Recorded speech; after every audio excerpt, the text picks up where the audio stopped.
Баршаңызға қайырлы күн достар, менің арнама қош келдіңіздер.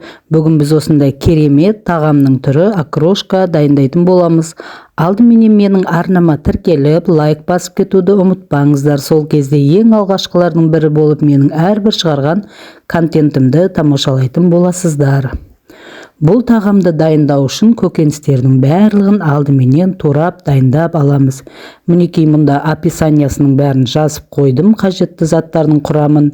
Сол жерден көрсеңіздер болады.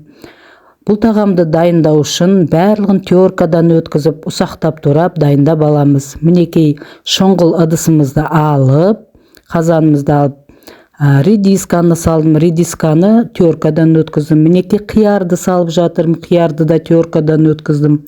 Ал жұмыртқаны ұсақтап турап шықтым, өте ұсақ қылып. Одан кейін мінекей вареный колбасаны да ұсақтап осылай шаршы етіп турап шықтым. Қанша граммнан салатын барлығын құрамын жазған кезде сол жерде жазып қойғанмын, көрсеңіздер болады.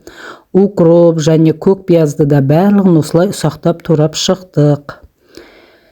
Енді кішкене тұзын қосып араластырып қоямыз. Енді мен бұған айран құйып жатырмын, 250 граммдай айран және де 4 үлкен ас қасықпенен қаймақ қостым.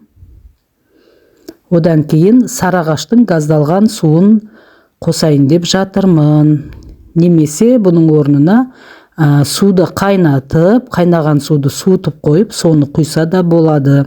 Мен енді газдалған су құйып жатырмын. Газдалған судың барлығын құямын, 1,5 литр. Сөйтіп, осылай жақсылап араластырамын.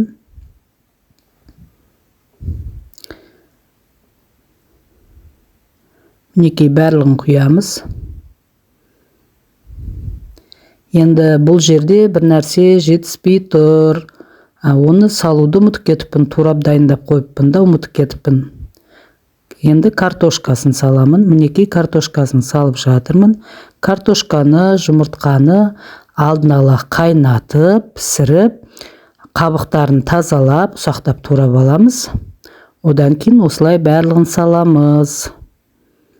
Мінекей барлығын жақсылап араластырып қойдым.